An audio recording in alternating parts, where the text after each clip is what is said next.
Assalamualaikum everyone, I am back with another video. आज की video जो है वो मेरी कंटिन्यूशन है इससे पहली वीडियो की, जो कि मैं यहाँ पे अटैच कर रहा हूँ और आई बटन में भी अटैच्ड है। उसमें मैंने बहुत सी चीज़ें डिस्कस की थी, स्पेसिफ़िकली मैक्स पावर पीवी 7000 से रिलेटेड, उसकी सेटिंग्स के हवाले से, उसकी स्मार्ट लोड की सेटिंग, उसकी हैवी लोड की सेटिंग, उसकी नेट मीटरिंग की सेटिंग्स को मैंने डिस्कस नहीं किया था, जो कि मैं इस वीडियो में डिस्कस करूंगा। उसके बाद उसकी वायरिंग किस तरह की जाएगी, उसमें सोलर्स की स्ट्रिंग किस तरह से बनाई जाएगी, ये मैंने डिस्कस किया था। बट लोगों के बहुत सारे क्वेश्चंस थे कि बैटरीज़ को कैसे कनेक्ट किया जाएगा, और मल्टीपल और चीज़ें थी जो मैं इस वीडियो में कंसिडर करूंगा और कोशिश करूंगा कि वो सब के सब कंसिडरेशंस मैं आंसर करूं। लोगों के ऐप के हवाले से भी क्वेश्चंस थे कि ऐप नहीं चल रही, ऐप में कैसे मॉनिटर किया जाता है, कौन सी ऐप है। तो आइए चलते हैं। सबसे पहले मैं दोबारा यही स्टार्ट करता हूं, ये मैं पहले भी कवर कर चुका हूं कि मैंने 20 प्लेट्स लगाई हैं और 6 किलोवाट के मेरे पास दो इन्वर्टर्स हैं, मैक्स पावर सनट्रॉनिक पीवी 7000।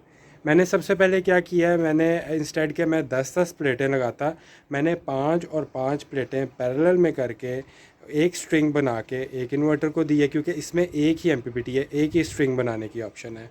दूसरी मैंने फिर 5-5 प्लेटें करके पैरेलल में करके अपने दूसरे इन्वर्टर में दे दी। और उसकी वजह ये थी कि इसकी जो मैक्सिमम वोल्टेज जो ये बर्दाश्त कर सकता है वो थी 350 वोल्ट्स, ठीक है। और 500 इसकी मैक्सिमम सस्टेनिंग वोल्टेज है, जितनी वो बर्दाश्त कर सकता है।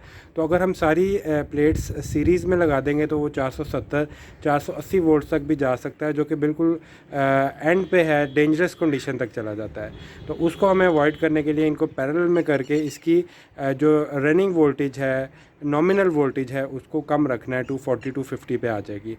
ये तकरीबन 48 49 या 50 वोल्ट्स जनरेट करती हैं ये प्लेट्स। दोस्तों ये आप देख सकते हैं कि मैंने जो स्ट्रिंग्स बनाई है, मैंने वायर को ओपन नहीं छोड़ा बल्कि कंड्यूट्स में मैंने रन किया है। सारी मेरी आप देख रहे हैं कंड्यूटिंग जोन सी है वो होके मेरे अंदर इन्वर्टर लगे हैं। ये ऊपर से भी स्ट्रिंग्स आ रही हैं और ये सारी मैंने इंसर्ट कर दी हैं अपने इस रूम में। और अब मैं आगे चलता हूँ और मैं अपने आप को इन्वर्टर्स दिखाता हूँ और उनकी सारी सेटिंग्स को मैं डिटेल में आप लोगों के साथ शेयर करता हूँ। ये मेरे इन्वर्टर्स लगे हैं और ये मेरे पास 4 बैटरीज़ हैं।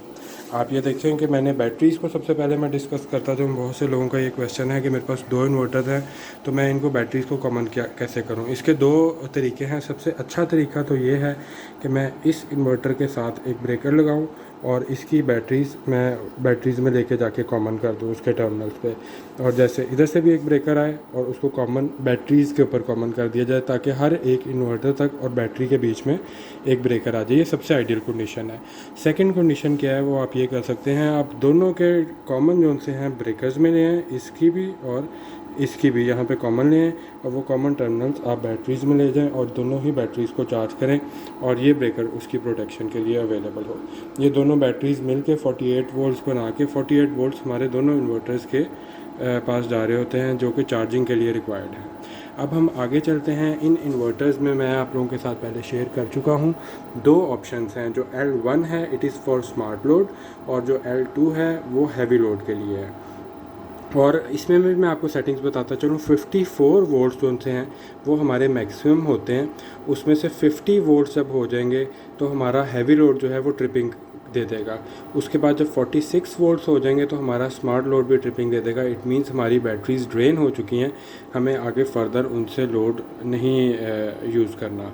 तो हम उसको वापडा से चार्जिंग शुरू कर देंगे। वापडा से चार्जिंग की भी मल्टीपल सेटिंग्स हैं, वो भी मैं आपके साथ शेयर करता हूँ। ये देखिएगा, इसका डिस्प्ले मैं आप लोगों के साथ शेयर करता हूँ।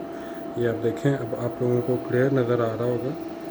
इस टाइम 229 वोल्ट्स आ रहे हैं और मैं बटन भी पहले शेयर करता हूँ। ये बटन आप प्रेस करेंगे तो हम इसकी सेटिंग्स में एंटर हो जाएंगे।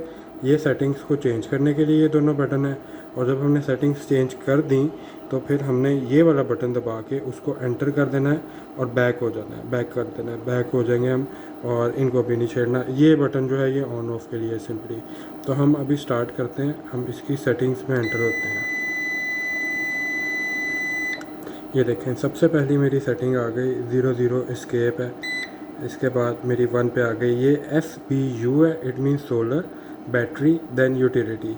इसमें मेरे पास एक और ऑप्शन भी है, वो मैं आपको दिखाता हूँ। ये SPU है, SPU को मैंने एंटर किया तो मैं आगे चला गया SUB यानी कि सोलर यूटिलिटीज़ या बैटरी। लेकिन मैं SUB को ही कंसिडर कर रहा हूँ कि पहले सोलर यूज़ होगा, फिर बैटरीज़ यूज़ होंगी, देन यूटिलिटीज़। तो इसको मैंने एंटर कर दिया SPU को, आगे गया।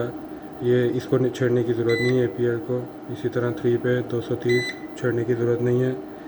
फिर हमारी जो 50 हर्ट्ज़ ये फ्रिक्वेंसी आ रही है, इसको छेड़ने की ज़रूरत नहीं, इसको भी छेड़ने की ज़रूरत नहीं। 5 पे BLU आ रहा है, 6 पे छेड़ने की ज़रूरत नहीं, इसको भी छेड़ने की ज़रूरत नहीं।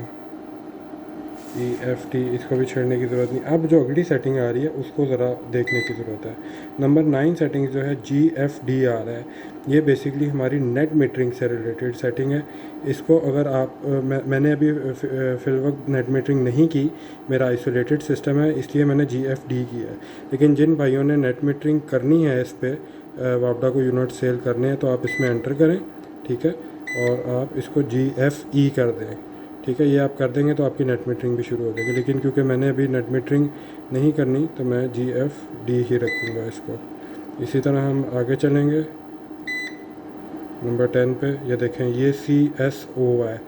इसको भी अगर आप देखें, अगर आप चाहते हैं कि मैंने वापडा से चार्ज नहीं करना, मैंने सिर्फ सोलर से ही चार्ज करनी है बैटरीज़, तो मैं इसमें भी एंटर होऊंगा। CSO की जगह मैं उसको चेंज करके OSO कर दूँगा।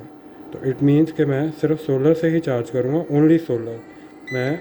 लेकिन मैं CSO ही रखना चाहता हूँ, बिकॉज़ मैं वापडा से भी चार्ज करना चाहता हूँ in case of any breakdown, बिजली जाने की सूरत में। अब हम इससे आगे चलते हैं और नंबर 11 पे ये देखते जाएँ। 50 है, 12, ये बहुत सारी सेटिंग्स हैं जिनको छेड़ने की ज़रूरत नहीं है।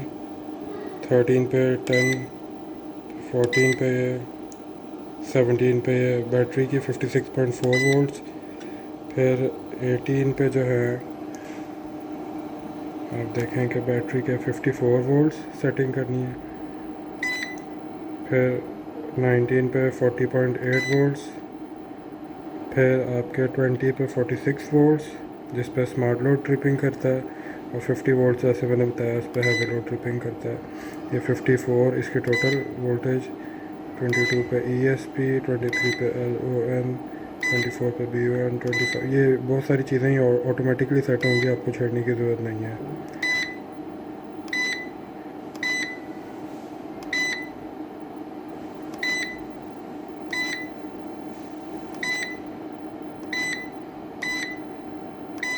ये आप देखते जाएं, ये सारी सेटिंग्स जो सी हैं, इनमें से 3 या 4 होंगी जिनको आपको छेड़ना पड़ेगा। ये बैटरी की 60 पे 50 वोल्ट्स हैं, 61 है, 62, इस तरह 63, फिर 95 आ गया, उस पर 24, फिर 96 आ गया, उस पर 18, फिर 97 पे 25, 98 पे 6, 99 पे 24, फिर दोबारा से 1 आ गया। तो ये हमारी सारी सेटिंग्स हैं जो हमने की हैं, और इसके आप साथ साथ देखते जाएं कि हमने under and over voltage relay भी दी है, जो कि ट्रिपिंग देते कि इन केस वोल्टेज ज़्यादा होती है। AC ब्रेकर है ये मेरा, ये AC SPD है। DC ब्रेकर है, DC SPD है। और ये हमारा सारा सिस्टम है जो हमने इसकी सेटिंग्स की हैं।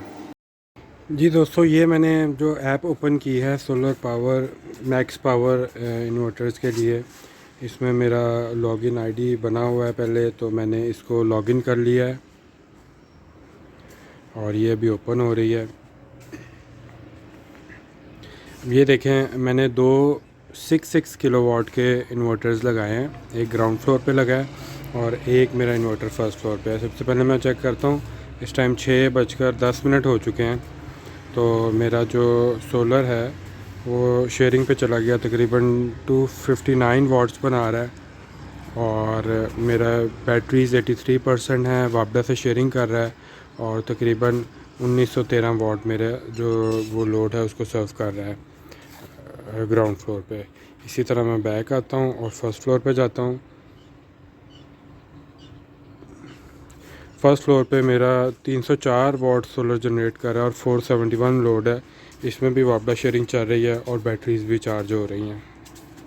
और आप नीचे देख सकते हैं मेरा सारा सिमुलेशन, सारा ग्राफ फर्स्ट फ्लोर और ग्राउंड फ्लोर पे, ये सारी इसकी डिटेल है।